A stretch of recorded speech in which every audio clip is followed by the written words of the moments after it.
Prabhupada came out to go from his quarters, which was up on the hill, down to the temple for greeting the deities in the morning.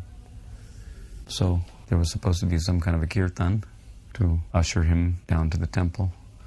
Somehow or other, I had a mridanga in my hands, and I'm not a mridanga player either, really.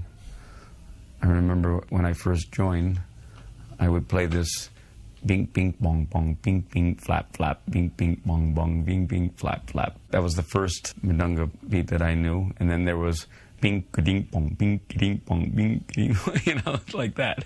Simple beat. So I was playing one of those beats, and they had me leading the kirtan. And I was just chanting the simple Hare Krishna, Krishna Krishna, Hare Hare. And I was walking right next to Srila Prabhupada.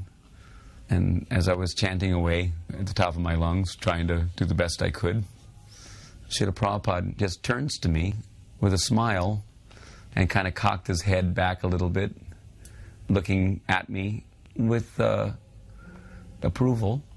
And he said, Jai. It's the only word Prabhupada ever directly said to me. Yet, that one Jai stuck with me. It was a Jai, not just a Jai to me, but it was a Jai in relationship to my endeavor to do Sankirtan, to sing the holy name, Hare Krishna, for the rest of my life.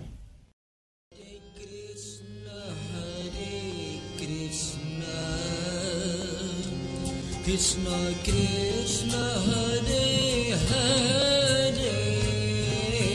Hare Rama Hare Rama Rama Rama Hare Hare Hare Krishna Hare Krishna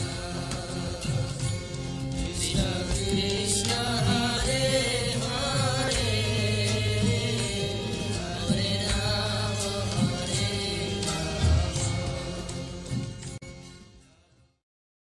Aindra would always share personal sweetnesses with us that he didn't feel we could share with maybe others.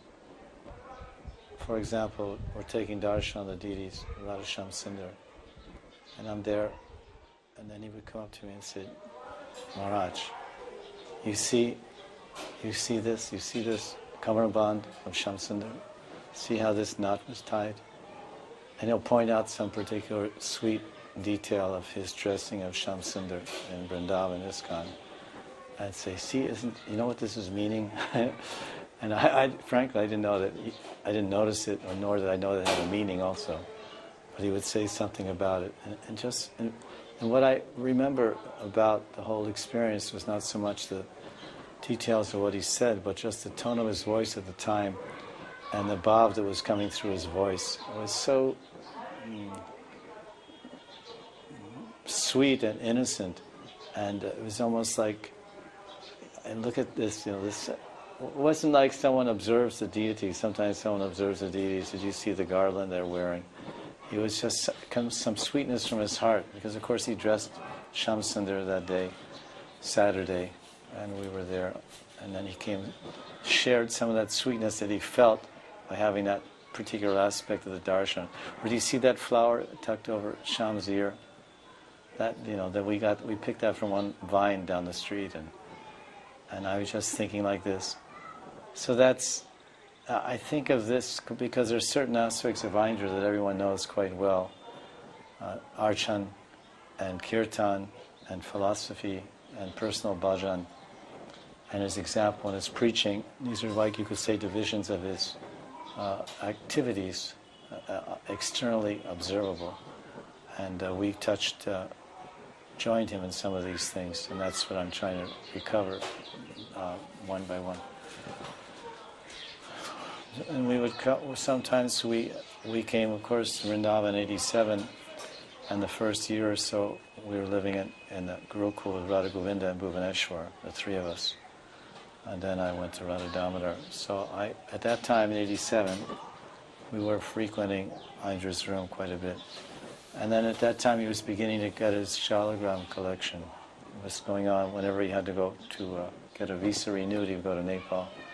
And sometimes he would go to Gandaki, or he would tell me, I remember the first time he went there and he came back and he said, it's terrible, they're selling these shalagrams and then the people smashed them on the road to get gold. So I went and I preached to them and I said, really, you should give me these shalagrams, I'll take them to Vrindavan and you'll benefit and everyone will benefit. And this way the store owners were giving them shilas.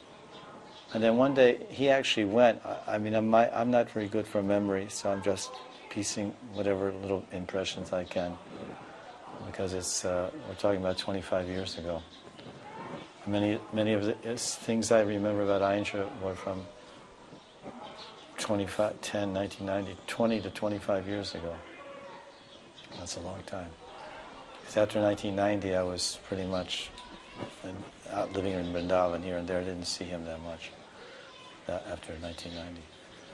So he went to the Gandaki, he came back with some shilas, and he got one shila, and he called me to his room. One shalagram shila, and he had some book about shalagram shilas, identifying their markings and whatnot. And he was so excited. He came in the room, Maharaj, you have to come down here, you have to see this new shilas. It's extraordinary. And then I went, and he had just come back from the Nepal Gandaki river. And he said, look, you see this Shila? And I said, yeah, he's really beautiful and black. And he turned over and said, see this? And I said, oh yeah, what is that? It looks like a footprint or something. And it was a footprint of a calf. And he said so. And he said, do you know what this means? And I said, not really, I don't know so much about these things. He said, look here, it says, anyone who has this, it's very, very rare to even have such a Shila with one, have such one. And to do puja, anyone that does puja of this Shila, it's guaranteed that. So he showed and he said, see this? It's guaranteed, the person goes back to Goloka Vrindavan, not to Vaikuntha. And I said, that sounds great, Aindra. He said, yeah, there's some one way or another, we got to get all the mercy. He often said this, we have to get all the mercy we can get. And I said, yeah, well, I'm sure the name will take you. If not, you have a lot of insurance policies here to go back to Goloka. And then we were joking, and I said, well, listen, if you go back before I do, it was just a joke. I said, if you go back before I do, then you leave me the Shila, because I don't have much other hope. I mean, you have the name and your bhajan. I'm kind of like destitute in all these departments, but maybe... So yeah, sure, like this. And it was like a joking moment of 25 years ago, when he very first got this. And then I didn't ever think about that exchange again. And so I was surprised that Aindra, I had heard from others around the time he left to the Nitya Leela of Radhe Shyam, that some of his intimate devotees and friends, they said that, Aindra often, time to time, would mention about this Shila, make sure Maharaj gets this, as if he knew that. If he's saying that means I'm going to be here and he's not going to be here or something, if he's saying that. Because if I'm going to die first, he wouldn't say make sure he gets it, And I was surprised, because when we met, I never said, hey, what about my Shila? I never brought it up again for 24 years. And then now somehow Aindra, he knows I'm a basket case or in bad shape, so then his will, his spiritual will for his brother is that he, because often in Indian families, one brother helps the other brother. He lends him money for business, or he even gets 2 jobs and takes a loan out to help his brother. They're very loving and helpful. So Aindra left this Shila for us to have some hope about our future by worshipping this Shamsundar and maybe get that blessing. So I was taken aback, because generally people think that Aindra is a little hard or maybe even nasty to some extent. But actually it's quite to the contrary. He was a paragon of truth and an essence seeker, Prema Varukshu. And the essence of Gaudiya Siddhanta is the Prem Seva of Radharani and Krishna, Nikunjas of Vrindavan. And he came to Vrindavan for that, to attain that seva. We came to Vrindavan for that also. So naturally we gravitated together. What I really wanted to do is I wanted to highlight certain images of Aindra that I have, like the most vivid images of Aindra, and maybe some of them be relevant, and then discuss, especially what I wanted to discuss his empowered side, what was coming through him and how it affected people. So I think my first image of Aindra, I remember back to New York, and I really don't want to make it too vivid because then it would say who it was, but I saw, he was very determined to have this truck, and it was very, very elaborate. It was an ice cream truck, but when the doors opened up, they were very elaborate on the side, and inside was a temple, and then he hoisted a kind of like a top on the top of it. So it was very elaborate. And, you just park it on the street, and you have a temple right on the street. And I know that he did meet some resistance in the things that he was doing, and which is one of the reasons he has an image, perhaps, of ISKCON leadership being disempowering, so to speak. But I do remember his determination at that time. And then I remember when he showed up in Vrindavan after being in New York. Had a cursory relationship with him. And I remember such a vivid image that it was on the veranda of the Gurukul building, and he was showing me a design of a bus that he planned to take around India doing Harinam Sankirtan. And the image I had of that bus to this day, it almost had wings. It was somehow Garuda or something. And I couldn't imagine how that bus was going to get through the streets of India. But he always thought very, very big, and he thought about spreading the holy name. But somehow or other that didn't pan out. And then there was some inspiration to do the 24-hour kirtan. I remember a Kapoor having a dream. I don't know if it was the accountant or OBL Kapoor, but I remember some type of dream where Prabhupada wanted. I don't know if that came back to Aindra, but he started the 24-hour kirtan. Then the next vivid image I have of Aindra is, I think people today don't understand what ISKCON was. That's over 24 years ago.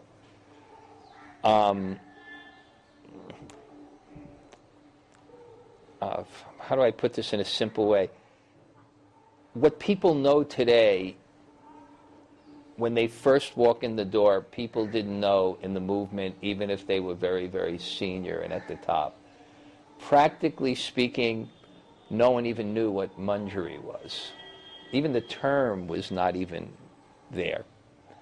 So Aindra, though, was really intense about understanding his eternal relationship with Krishna. And I have an image. I remember that he came into my room and he started to pour his heart out of how much he wanted to understand his eternal relationship with Krishna. He wanted to know who he was. And, when he came into his room with such a strong desire, I didn't really have a frame of reference for what he was talking about. So I remember it was so intense, and I suggested to him either it was premature. I may even have used the term sahajya, be careful. And I remember the next day he was giving class, and the whole class, he was intensely looking at me and no one else and talking about small-minded people. So, but, I mean, and the understanding is, what is lobha? The essence of Krishna consciousness is what? Sri Krishna Bhakti Rasa Bhavato, that mood of your eternal relationship with Krishna. The term Krishna consciousness comes from that verse from Rupa Goswami's Padyavali, Sri Krishna Bhakti Rasa. Bhavatomati, to have the mindset of that emotion or mood, Sri Krishna Bhakti Rasa, of your flavor of relationship with Krishna. And Rupa Goswami says that Krishna consciousness means you should have a low mind to get that. So now looking back, I see that that's what that was. He actually had lobha. He had an intense desire. So, yeah, that was kind of, looking back on that was kind of revelatory. And then, of course, we know to get that, when you really have a strong desire, and this is a strong desire that I want to know my relationship with Krishna, he would do these incredible austerities. In Kartik, he would eat khichdi off the floor. You can, you go down, it's on the floor. You can only take as many bites as they're the day of the moon. So I guess the new moon you fast. And inevitably, and he would do this for 4 months, and increase his chanting, and inevitably, it wasn't healthy for him. And he got very, very ill, inevitably. Sometimes at the end of the vrata, he'd have to be carried out or something like that. I saw that. And I remember even one time he even thought he had cancer. There was some kind of infection.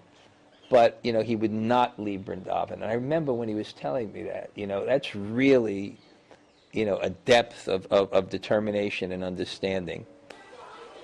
He was very sweet like a flower, and very fragrant and tender and soft like a flower to those who knew him.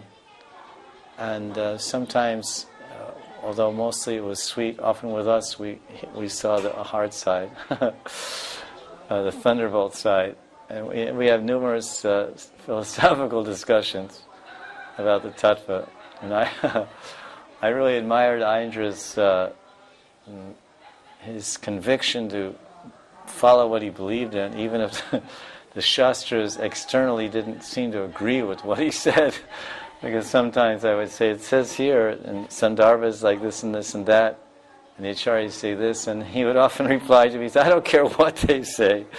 I don't care what they say. He said, I'm realizing it like this, and I have Prabhupada and my realizations in Sham, and that's good enough for me.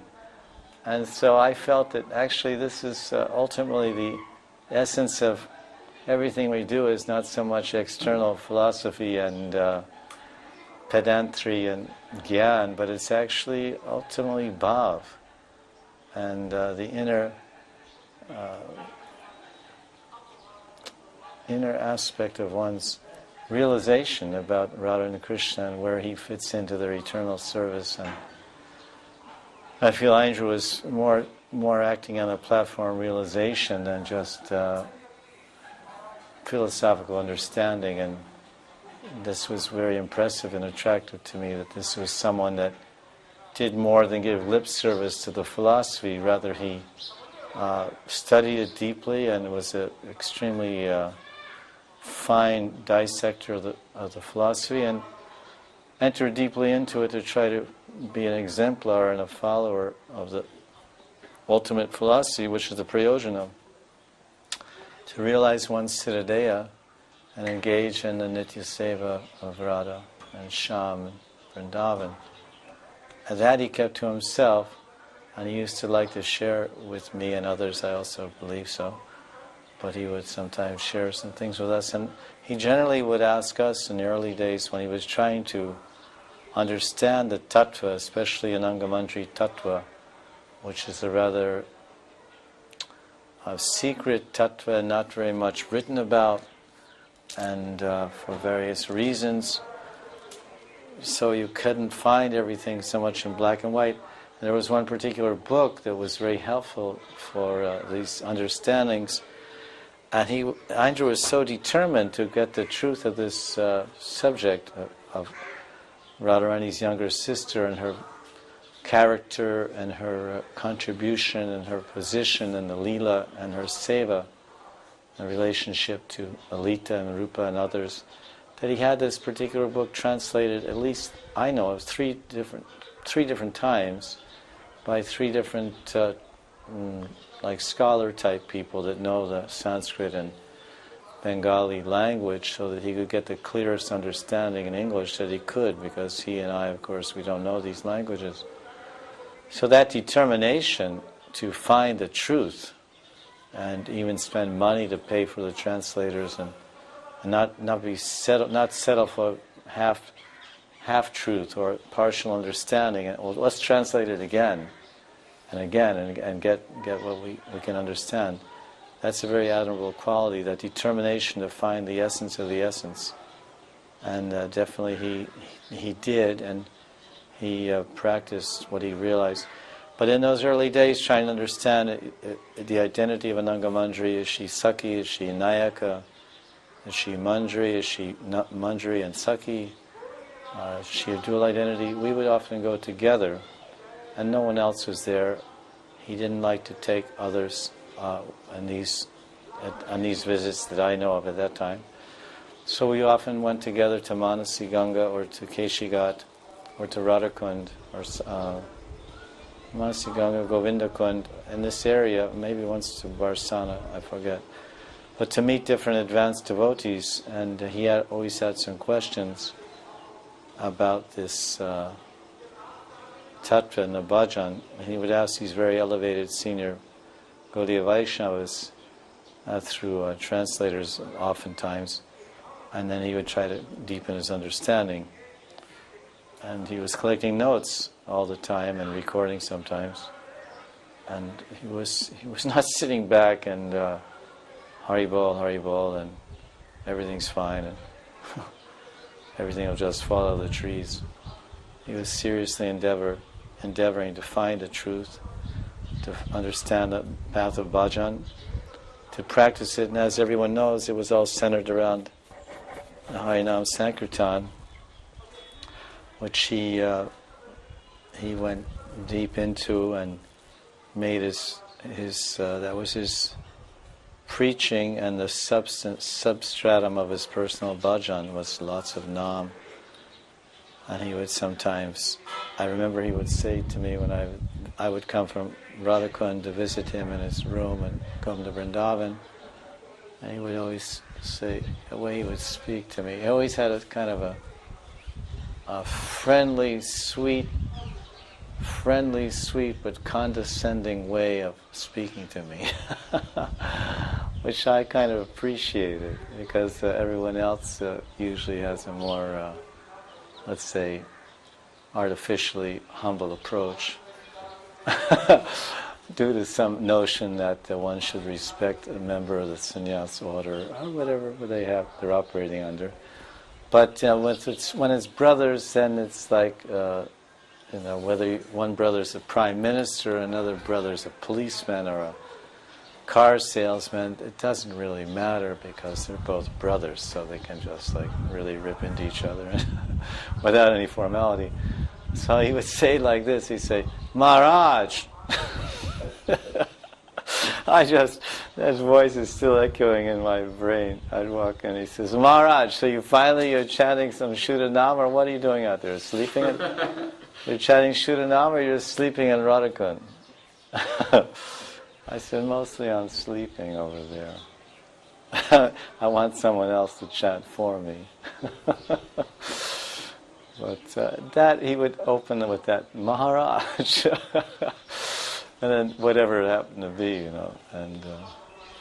Aindra's realizations were very, very deep. In one sense, subjective. It was his own heart. It couldn't always be understood externally. He was definitely Rasika, really deeply interested in understanding his relationship with Radha and Krishna. But, most people that get into that, it carries them away from, Prabhupada, or carries them away from Prabhupada's institution. But you have to understand that whatever Aindra did was so couched in service. In other words, it was such a beautiful balance and that's what real philosophical understanding means, is Sambandha Gyan. Sambandha Gyan, I don't want to go into the term deeply, but basically it means a metaphysical understanding, but a balanced understanding. And you have to put together a lot of things to have a balanced understanding. So he had a deep understanding of Radha Krishna and understanding how to develop a relationship with Raganuga Bhakti, but it was so balanced and couched in Guru Nishta, a foundation of service, and that was his 24-hour kirtan. And I think in terms of a contribution to the preaching mission,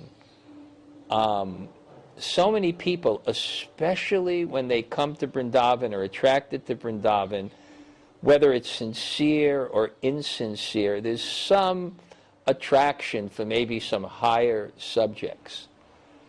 And, I think more than anybody else, Aindra kept those people with that interest within Prabhupada's mission, because he had interest for those subjects, but so vividly demonstrated that the foundation of attaining those type of realizations is dedication to the mission of your spiritual master.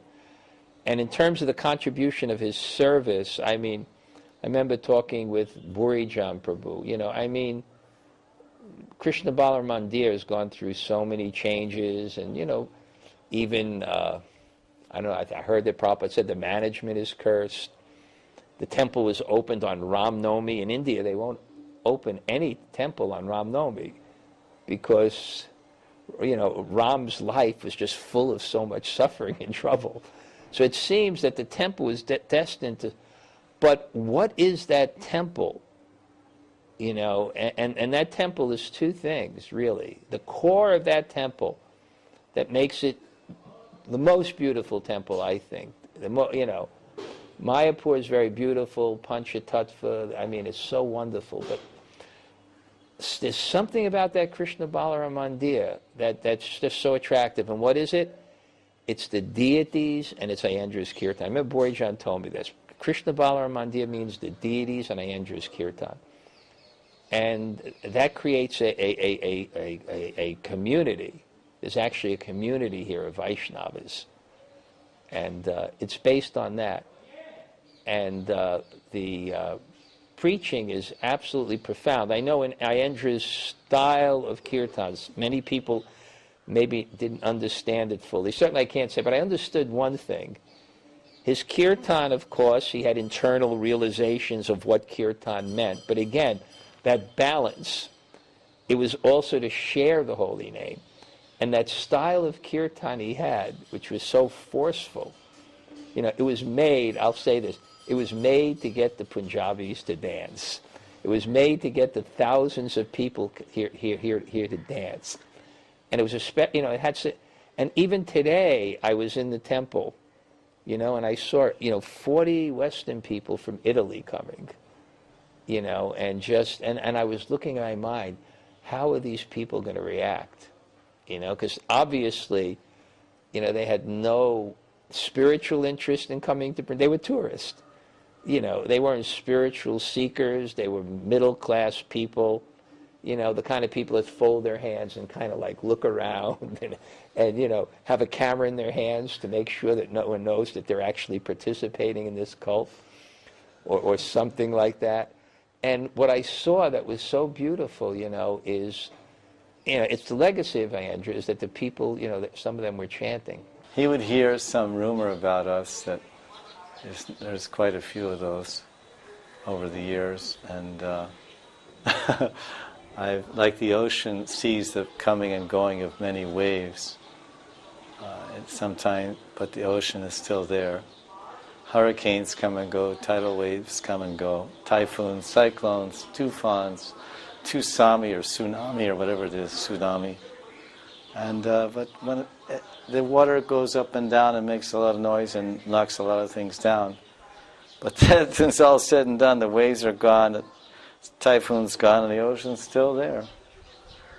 So I sometimes think that my Guru Maharaj gave me this name to indicate something about that, because the name means great treasure, great ocean. So Aindra would catch whiff of these various rumors that are going on since time immemorial about us. He said, Maharaj, we heard like this, like that. I said, Acha, that's the new one. I haven't heard that one. Is this going on? I said, I don't know. I didn't know. Maybe you can tell me. So this is the thing about our meeting and discussing these points of the philosophy, and he would ask me sometimes to gently nudge me to improve the quality of my chanting and the quantity of my naam bhajan, as I was often preoccupied with doing my own research, meeting sadhus, and producing books for the benefit of others based on my inspiration from Prabhupada, as he also has done. And so the naam was not so much emphasized. Now I'm more trying to be serious in naam bhajan. So deities, and then even we would go to other places. We'd have programs sometimes here and there in Vrindavan. There was one in a few years ago, which we haven't been together in a long time. It was somewhere in Vrindavan. Someone had a house opening, and we went there, and then I was taking darshan of those deities in this particular complex over there. And he came up next to me, and it was just the same old thing that we would often do. He would come up and say, anyway, I think I saw some picture of it also. Someone snapped a picture because he has a lot of people photographing him. And so he's pointing to me like this, like he often did. He said, see that the way because these are just somebody else's deities, of Radha and Krishna. He said, you see this thing like this or that, and we were laughing. I said, oh, here we go, Aindra, you're telling me something. You found something special? Yeah. See, look, it's like this. I said, and that picture, someone caught that picture. Both laughing. Not so much what we were looking at, but sharing that reminiscent of what we often did in what Shamsundar. He was pointing out something. So, in an indirect way, he was actually teaching me about Sringhar. I had previously done Sringhar 1977-81 in Berkeley, Radha Krishna deities, Radha Gokulananda. So I know something, a little bit, but nothing like him. And so he was trying to point out the sweetnesses and personal. I mean, Aindra would address the deities with the bhav that Radharani is dressing Sham through my hands and heart. And he would pray like that Radharani's heart. And he teaches others like this. Radharani's heart would mix with his, and he would dress Sham in such a way that Radharani would be completely attracted and satisfied. And if you satisfy Krishna and Radha, then everyone feels satisfied. And that's what happened, is he dressed in such a way that whenever anyone took darshan from around the world, they would be satisfied to the extent that they want to make. Practically during Aindra's time, every deity in the world of Radha and Krishna, they tried to make them look like Radha Shamsundar. I've seen so many pictures. I said, what are you trying to do? I mean, you have Radha Sham is Radha Sham, but they would dress in the same way and put the beni in the front, and whatever Aindra was doing in Vrindavan, that became this model, role model, and standard for deity worship all over the world. Without his even preaching about it or talking about it, it did its own talking. The dressing did its own talking. So this is a remarkable thing, and I really think that Aindra was a trendsetter, and it's a quite amazing thing. I'll take another thing here about Japamala. Now, in the history of Gaudiya Vaishnavism, up until Aindra came on the scene, nobody in this whole Gaudiya Sampradaya ever made a pair of japa beads that were shaped like mridangas. There's a museum in Varahanagar. Varahanagar, outside of Calcutta, is the Leela Stali of Bhagavatacharya, who was in the Chaitanya Charitamrita, and it was and also Chaitanya Bhagavat. Lord Chaitanya visited there when he went to Puri, near the Ganga. It's Varahanagar, about 2.5 hours northwest of Calcutta. And there, they have a museum there, and it's interesting because some people in ISKCON did something like that over the previous contemporary times. It's a very old museum. It's a Gaudiya Vaishnava museum. They have They have some original paintings of Srivas, Narottam, and Shamananda with the long hair. They have the original painting on the wall. Many things, artifacts there. So they have dust from all holy places in little jars, and it tells you the name Seva Kunj Nidhivan. I say, oh look. And they have water from holy places. Then they have karang, the wooden shoes and water pots of Rasikananda, Shamananda, Jiva Goswami, many. And they have the japa beads on display. And they're all goli, they're all round. And in Hari Bhakti Vilas, another Puran, it says that mala should be shaped, it's right in Hari Bhakti Vilas, it's in English, should be shaped like a cow's tail or a snake. Cow's tail starts off small and becomes bushy at the end, chamara. So one big bead goes to one small bead. And then the snake's head is big in the front, and it comes to a little tail. So big bead goes to small bead. This is the standard. And then Aindra, and because I asked him, did you see this in Shastra anywhere? And he said, I just read it somewhere. And then people would come to me and say, Aindra says we should have, I didn't really like this much. People would go to Aindra, and he would say, Mridanga beads are more powerful, this, that, you get better chanting. So then they say, okay, and it must work, you know what you're talking. Then they would come to me and say, what do you think of this Mridanga beads? I'd say, hey, wait a minute, man, I know where you're coming from. If you're with Aindra and he's your guru, you do that, But I said, I can't find any support for it, but that's just a bhav vichar, his understanding, or he found some shastra, I don't know. Don't get me in the middle of this thing if you want to. Just the main thing is chat. Get some beads, handicraft beads and red wooden beads or something, and just chant. What do you get into details for? Just stop arguing and then get down on the chanting. Chant on bread balls. When you're in Russian prison, you get some dried wheat bread and roll into balls and make beads out of, which they did, and they chanted to jump on the bread balls. Salted bread or something like that.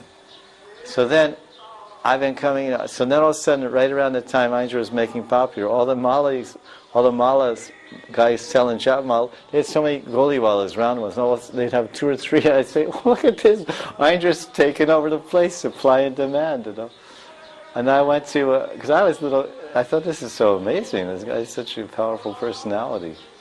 He can change the course of Gaudiya history almost. And I went down to the Tulsi Wallas and Loy Bazaar, getting some Tulsi beads, and there was a little bit, because people would keep coming up to me asking about this Mridanga thing, time to time. So I asked these 2 Tulsi Wallas, they're like 10th generation Tulsi manufacturers, the grandfather. I said, in the history of your shop, have you ever made Mridanga? He said, no, this is an Aindra's thing, I said, you make them, and some of them don't. Rajendra doesn't make them, he won't make them. They say this is, something different. But here, these guys know where the money is, because Aindra has a big following, so everybody's got these. And because it doesn't matter. Prabhupada, he gave out some pine wood beads with red paint on it to Satsvarup in 1966. There was no Tulsi, no neem, no beam, seam, cream, anything. They went down to some arts and crafts store. They got some wooden pine wood beads painted red, and strung them together, and they were like just 6 feet long, and they're about as big as jawbreakers. And Prabhupada chanted on them, and then Satsvarup and Kirtananda and Chutananda, they established a whole movement and spread Krishna consciousness all over the world with some pine tree Tulsi beads, big, fat, round, guys. And they're all the same size, no big and no small. And Prabhupada didn't say, hey man, where's your Tulsi beads? So it's like, Guru Maharaj is like, that was, just get the job done. So Aindra, for him everything's Harinam Sankirtan.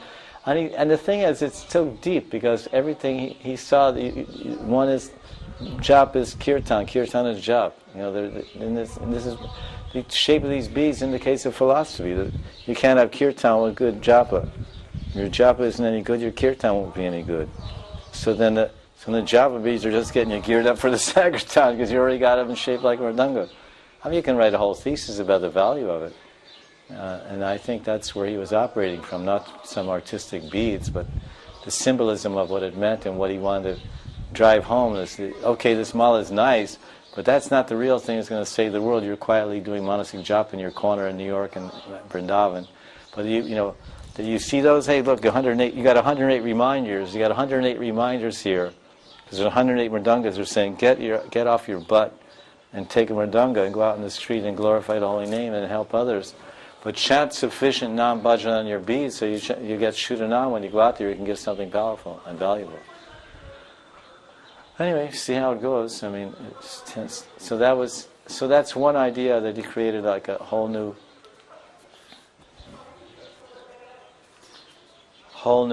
trend in japa. Just the shape of the beads, what to speak of interest in chanting and emphasis on shuddhanam and going deeper. And now we'll take music.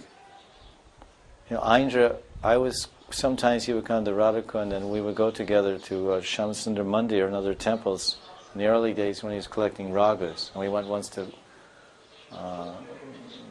Varsana, to Banu Kund. There was one Baba living there. He would have all-night kirtans. I forget his name. But he was a very good singer, very beautiful ragas, and Aindra would come there, and he would come and get me and take me there. He would record the ragas and late at night, and then he would collect these. And I know because I was with him. This is a fact. I went 3 or 4 times with him doing this work because he was a perfectionist and a virtuoso in music and pure music. Sankirtan and glorification of Radha and Krishna. So he wanted to do it right and do it with the tradition. What I found is that the ragas that he would take and hear from these senior Vaishnavas, because he himself, Aindra, was very expert in music, he would take those ragas and he would add some, and I would hear him sing those same ragas that we recorded together. And I would recognize the background of that raga, or tune, let's say. But then he would add this embellishment and create a whole new wave of that raga, which was very, very beautiful and very, very original. And that was basically his watchword. It's the Aindra original. He was an original, as they say in American slang, the real McCoy. Aindra was, people know him as, I don't know the word, I don't want to say sentimental, but a person from the heart with real emotion that can come out. And I've those eyebrows that kind of, they kind of have like a V. It's like a determination. If he was upset with you, it was kind of like a magnifying glass. It really, appears. So and his emotion in chanting and everything else. But again, the balance. He was really a deep philosopher, and I don't think many people know this. But I know it because when several papers I wrote, one was Srila Bhakti Siddhanta and Raganuga Sadhana. And it was a very deep research that went into this. I wanted to show, because some of the criticism that comes from traditions here, Radhakund, etc., is that they're the traditionalists, that, the Ekadas Bab and these things that, and we've kind of changed it. And I wanted to show, and I'm pretty convinced that it's a solid presentation, that, the tradition of the 6 Goswamis, Jiva Goswami, how Bhakti Siddhanta is linked up. And in a balanced way, how he was cautious about higher subjects, but at the same time gave us access to them when appropriately approached. Very complex subject matter. And I remember I came and showed the paper to Aindra, and I was really astonished of the subtlety of his understanding. I mean, I sometimes get some kudos, some praise, because I did the Waves of Devotion, which is a commentary on Nectar of Devotion, which is a commentary on Bhakti Rasamrita Sindhu. So I have some understanding of these subjects. But, really penetrating and subtlety. and not just subtlety speculation, but subtlety to actually get to the core of the issues. I don't right now remember the specific ones. I just have the image of sitting in his room and going over paragraph by paragraph and seeing him in several places just tweak it with a depth of understanding, which shows that, he was in his room. If you think one thing about Aindra, although he's such a known personality, basically he was only public a couple of hours a day. Basically, he came to the kirtan, right? Before that, his door was shut. Then you saw him in the kirtan, then he went to his room. If you wanted to come to his room and you had some close relationship to him especially, there may be a few other hours. So what was the rest of the 20 hours? It was chanting and it was deep thinking. And I think because of that depth of understanding and depth of thinking, where others may have not understood the philosophy deep enough to understand that we're getting into higher subjects to understand Prabhupada's connection to it. So Aindra took the harmonium and he said, listen, this is a nice, this will enhance the street Sankirtan, attract more people and enthuse the Sankirtan party more, but it's too big and bulky. You have so many scales here. You don't need so many scales. Just find the scale that works with your voice. Sa, re, ga, ma, pa, whatever. I don't know so much music. So then he made like a chopped Harley. You take a motorcycle. It's called a chopper. You chop it up and just get the ends. Chop all the bumpers and everything in place, and you just get the motor. So he had like a chopped harmonium. And it was lightweight and it was loud because triple reeds or whatever, I don't know, whatever he had. Usually get 2 reeds, and he said, give me triple reeds. I mean, he did all kinds, always something different to make it better. He took the wheel and he made it better. Like they say, you can't improve the wheel. Well, Aindra did. I mean, he took the wheel and made it go spin faster. And this cute little harmonium he made, it looked good too. I mean, he had a little breastplate here and there, and nice polish. It was not only a functional, practical instrument to be able to conveniently and lightweightly take harmonium on Sankirtan, but it also looked attractive to the eye and of the onlooker. So now that was a one-of-a-kind piece, an original design piece, a harmonium. I went there to the guy in the Mathura when he got the first one made. And then now it's like they're all over the place. And like the japa beads, everywhere I see people have these harmoniums. In fact, you can buy them from the Harinam party, I think so, maybe. And there again, it's a wonderful addition, because otherwise he saw that people were going wah, wah, wah, wah, wah, wah, some kind of thing like this. What's it called? Accordion. It's like wah, wah. It sounds like, I don't know what it sounds like.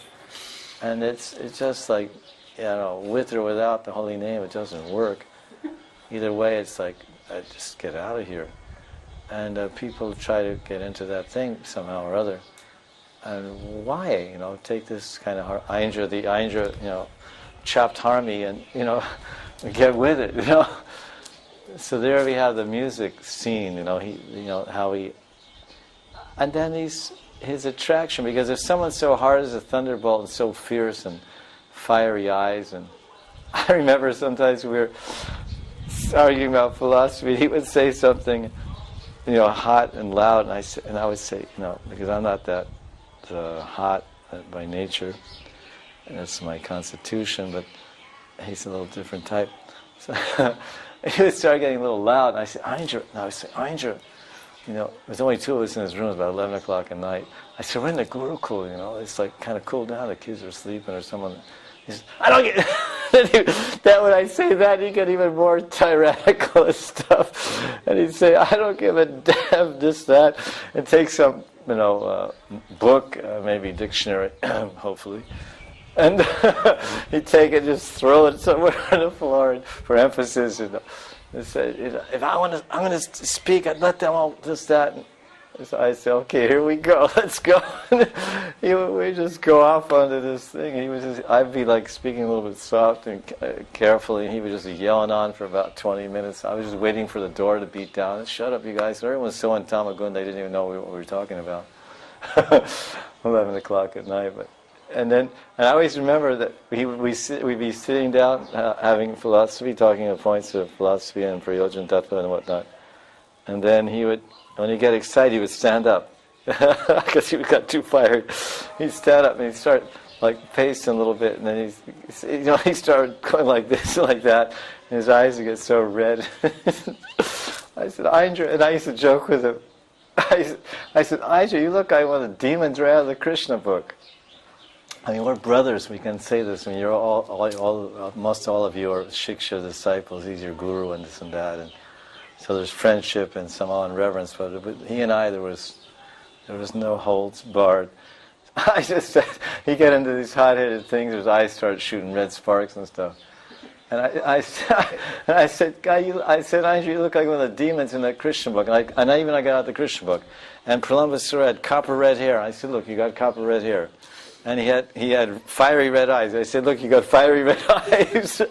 And his skin was all red. I said, your skin's all red. And he said, that's right, I'm a demon. What are you going to do about it? I laughed some more. I said, all right, then if you're a real demon, then eat me. And he said, I'm trying to eat. If I could, I would, And then like that, because, I would like egg him on into higher states of, excitement. And these are the moments that I can't forget. And I don't think, only a few, maybe Ram Rai Prabhu and others, his intimates, got to see the really fiery side of Aindra, like fireball side of Aindra. And I wasn't hardly anywhere with him as much as you all. But it was sweet, and it was like, it reminded me, Aindra very much reminded me of the Chaitanya Charitamrita when they're talking about some of the topics and this love of Radha and Krishna that Krishna's Kaviraji says that their love affairs, Radha and Krishna, it's like hot sugar cane juice, garam ganaras. It's hot, boiling hot sugar cane juice. It's too hot to drink and too sweet to resist. So to me, this summarizes Aindra. He's too hot to take and too sweet to resist.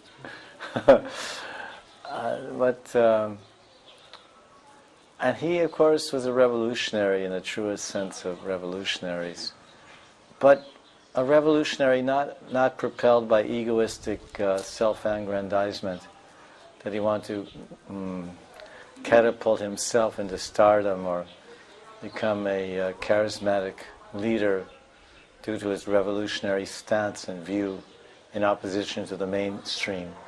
But it was all stemming from his bleeding heart, that he didn't care about numbers and thousands, numbers of books and temples and dollars and cents and Lakshmi points and all these things that we often get absorbed in, counting and calculating in our own Sankhyaite way.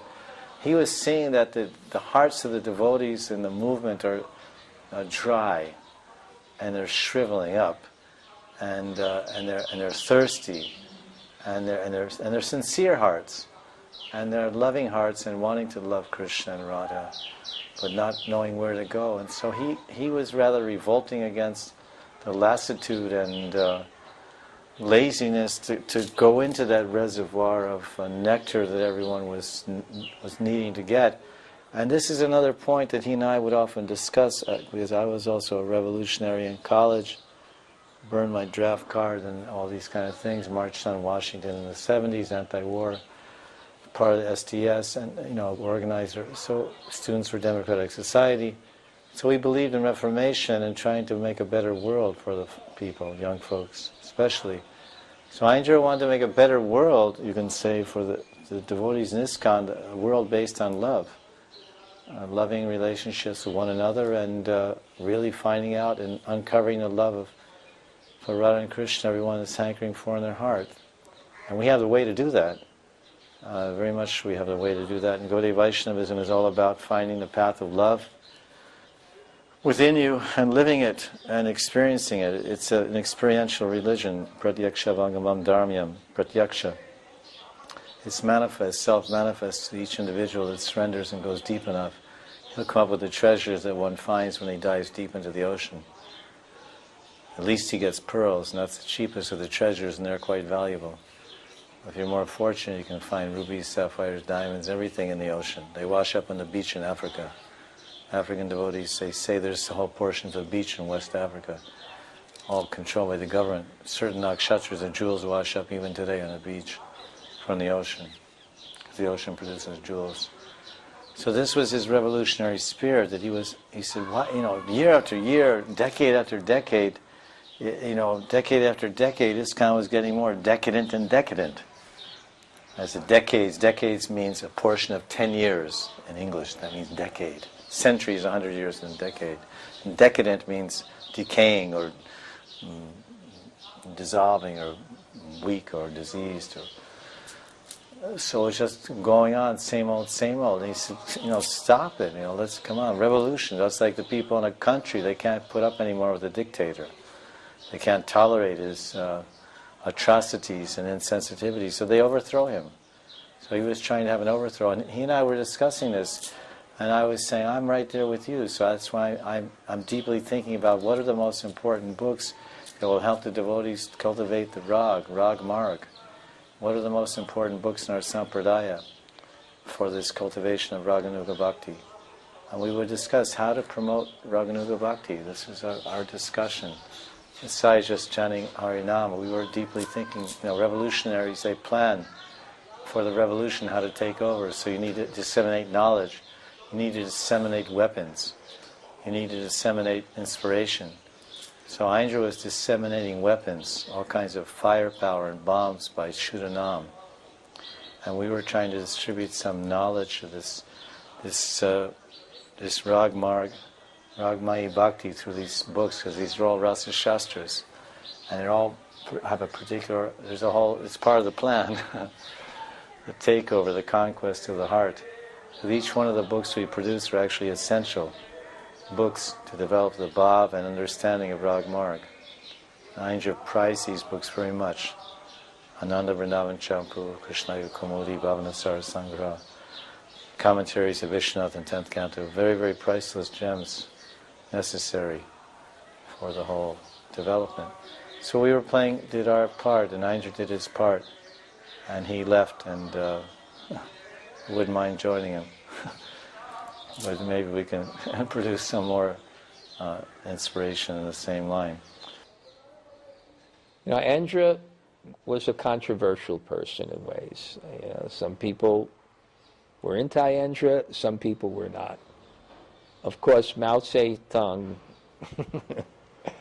I think there's a quote from Mao Zedong. He said, "What do you think about a person who everyone hates? Oh, I want nothing to do with that person. What do you think about a person that everyone likes? Oh, I want nothing to do with that person. What do you think about a person that some people like and some, oh, that person I want?" Because it indicates sometimes, of course, Dira Dira Jana Priyo Piyakaro, Sanatana Goswami, dear to everyone. But needless to say, he had a certain integrity, he spoke his mind, he was at the edges of aspects of Krishna consciousness that sometimes were controversial, whether they should be prominent or expressed, etc. Just one second. Anyway, needless to say, he was controversial in ways. But this is the point that I really felt strongly with him, and I think it came out even more prominently. And that's that there's really two sides to a Vaishnava. One is his nature, his dealings, etc. And the other is the inspired side, the tattva, the Guru tattva, the Krishna that's coming through the person. And I saw this in a very, very extraordinary way with Aindra. You may not liked him. Some people may not didn't like him. Maybe some thought he was eccentric. People thought, well, this wasn't. Maybe he was too critical of the the GBC or something that came out in his book. There may have been,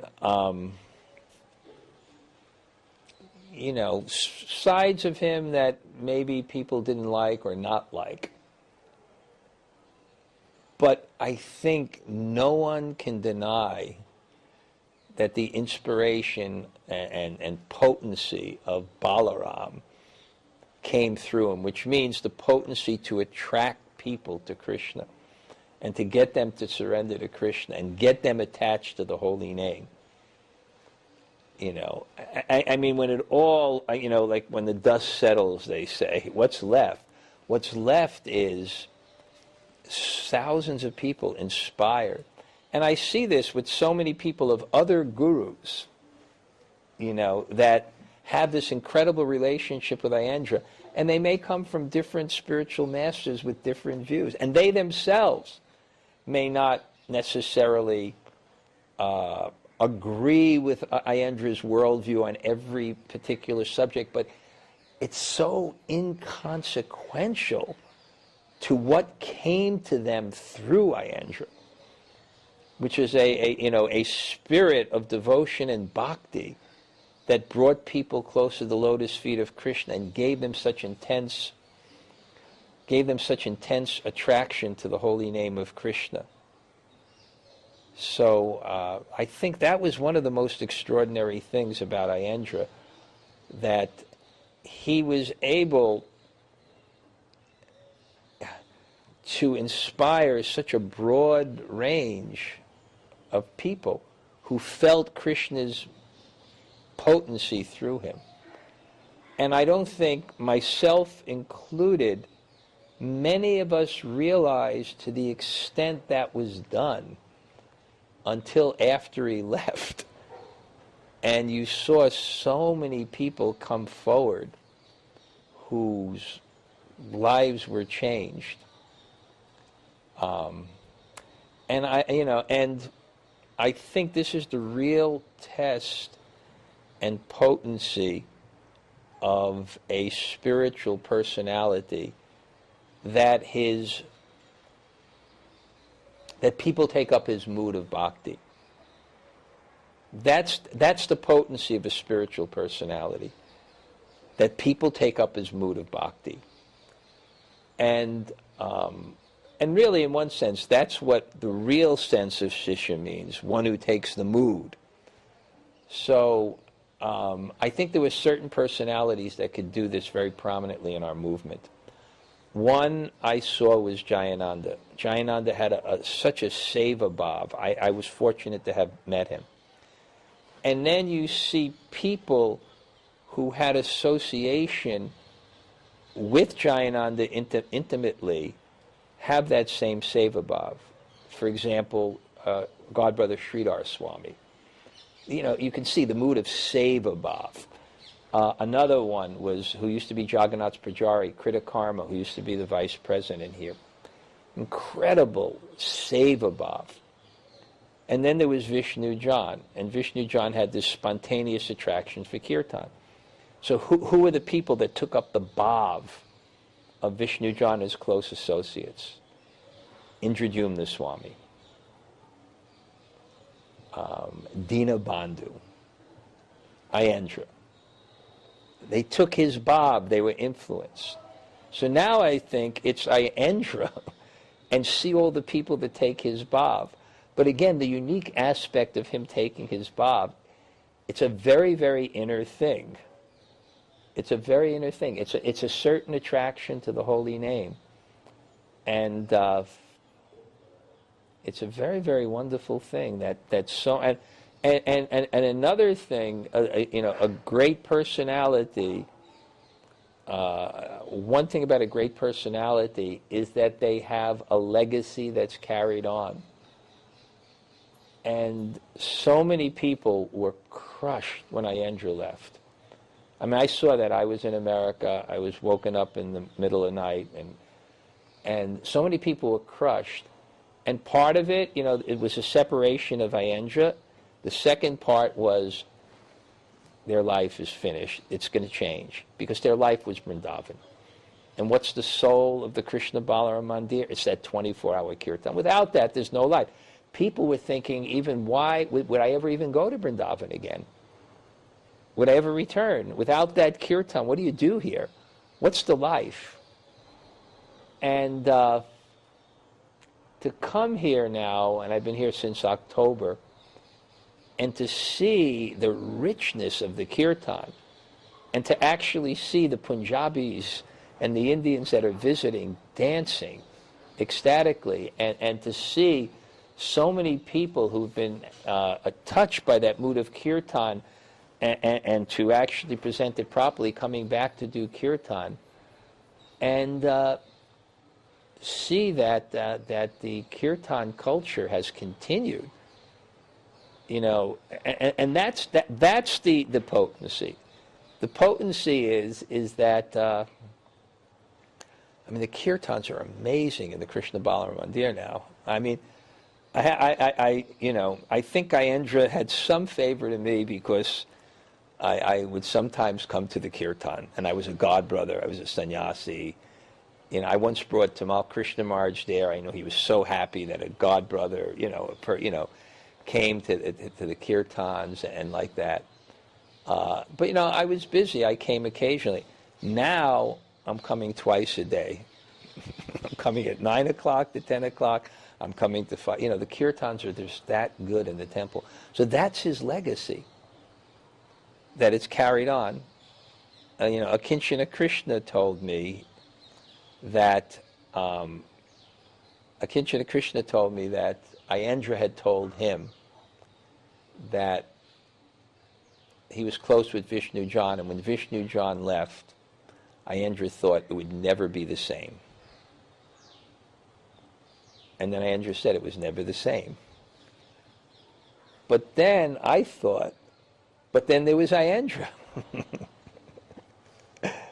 Then there was Aindra. It was never the same. It's not Vishnu. But then the Paramparaka. And then I thought too, when Aindra leaves, it'll never be the same. But those kirtans in the temple, and young men, they hopefully have many, many more years. The legacy is carried on, and I think that's the test of a powerful spiritual personality, the inner side, the inspired side. And I think, although someone may not like Aindra here, someone may like him here, someone may put him as the way up here, someone may question, the way he dressed, someone may, question if he got into the higher subjects to this, or why was he angry, or if he criticized in this way.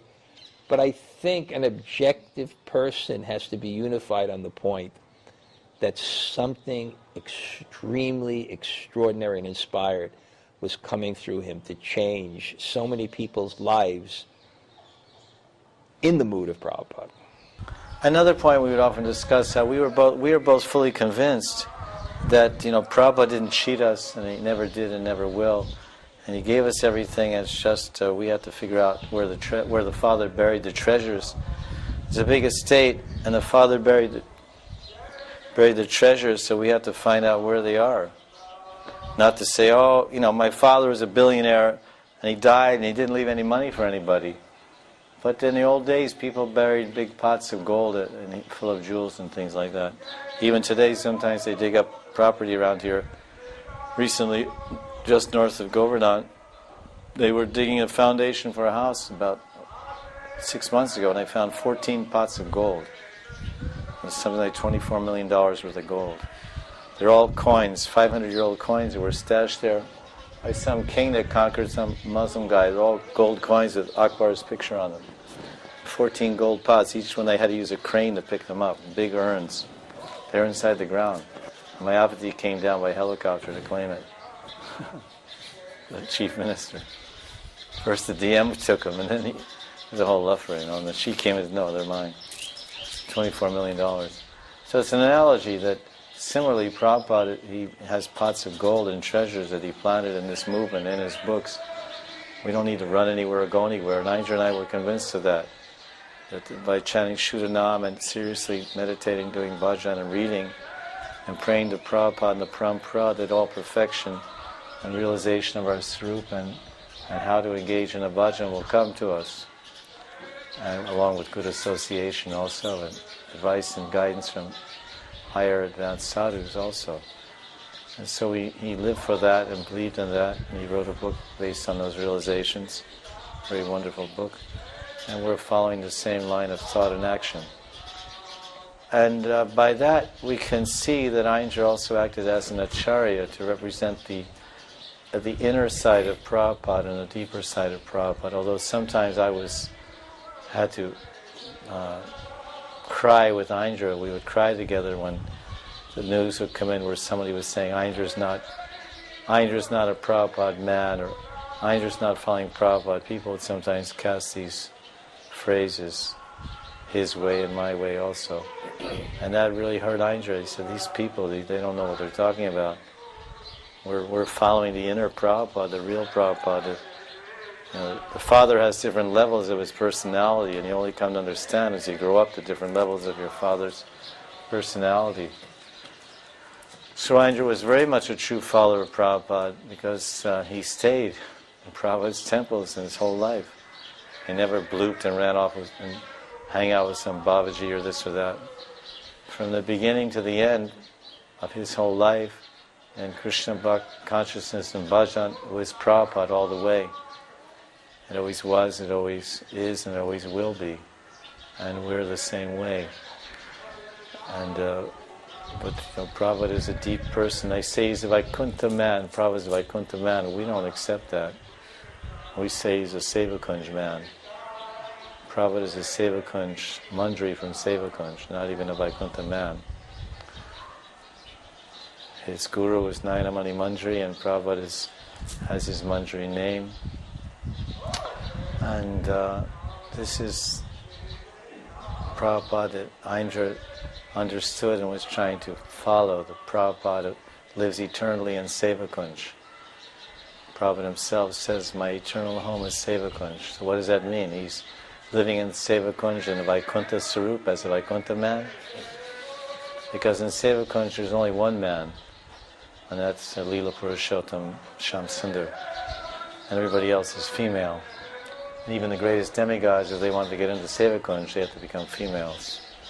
Gopishwar Mahadev. They can't say, look, I'm Prabhupada's disciple, I'm coming to see the Vaikuntha man. They'll say there's no Vaikuntha man over here. There's Goloka Vrindavan Shamsundar and there's all the gopis. You want to see Nayana Mani Mandri? You want to see Kamala Mandri? Guna Mandri? You want to see Prabhupada in his Mandri form? No, I'm looking for a Vaikuntha man. Well, then you better go down some other petal of the lotus flower to the Vaikuntha region, a little lower than this Goloka. So Prabhupada is definitely a Goloka, a gopi from Goloka, Goloka Gopi, Golok Gopi, Golok Gopi. And he wants us all to join him in the spiritual world and assist him in his eternal service to Radha Shyam and Sevakunj and Nidhivan and Rasastali and Nitya Vrindavan and the Nitya Nikunjas on the bank of the Yamuna. Aindra's gone there to serve Prabhupada in his Mandri Sarup. And he's inviting everyone. Actually, if you hear Aindra's Kirtan, there's two things going on in Aindra's Kirtan. One is a lamentation of a soul crying for his beloved, and the other, he's inviting everyone to enter the rasa dance. These are the two points that I understand from Aindra's Kirtan. Because every one of his Kirtans is full of vilap. Vilap means hankering. There's no joyful Kirtans. And I realized myself that in different stages of a person's bhajan, as he comes to the Brahmabhuta platform, he comes to the level of Nishta and Ruchi, he feels joyful and happy at the level of Ruchi. Because the level of Ruchi, what is Ruchi? Ruchi is Nadanana Janana Sundaram, Kavidamba Jagatisha Kame, Mama Janmani Janmani Shvela. So this is Ruchi. When one has Ruchi, he feels happy. Brahmabhuta Prasanatma. He's friendly to everyone, he feels inner joy and happiness. And when he chants these things happily, his tunes are happy and joyful, because it's coming from a joyful heart. Now he goes beyond Ruchi, he goes to a Sakti. When it comes to a Sakti and Bhava, then he starts feeling intense separation. You're there and I'm here. Then he starts crying. And that joy becomes replaced by a joy, but a joy and a happiness is not just sheer joy and happiness, and the ananda ruchi in bhajan, but that joy and ananda is covered by an intense lalasa. Lalasa, hankering for perfection, hankering, lamenting, crying, and lamentation, and that's the next level of kirtan. So Aindra was on this level, crying and lamentation. This is like, you say Bhav Bhajan, Lalasamani, it's all, if you listen, it's all like this, Hare Krishna, it's like crying. And then that was appealing to everybody, because everyone was tired of la-di-da, ha-ha, Hare Krishna Kirtan. They wanted to go deeper, everyone wanted to cry, so Aindra tried to get the world to cry for Krishna. Everyone was imitating, and they're imitating his tunes. That's nice, but hopefully in those tunes they'll catch up his actual bhav. Because he wasn't just, looked up in a book on Vilap Rag and sang Vilap Rag. It was I understand myself in my own bhajan that this is the way things go in the progress. If one is genuinely chanting from the development of his heart, not just trying to listen to some singer singing ragas, okay, let me imitate that raga. He's actually singing from his purified realizations of what is his bhav, what bhav is flowing, what is the predominant bhav flowing in his heart, the predominant level of bhakti and realization, and that comes out in his kirtan expression. And as I understand my limited perception, as one himself advances deeper in bhajan and comes to the level of a sakti and bhav, and joyful kirtans may be there, but mostly it'd be like, you listen to all Aindra's tapes, there's not too many joyful ones.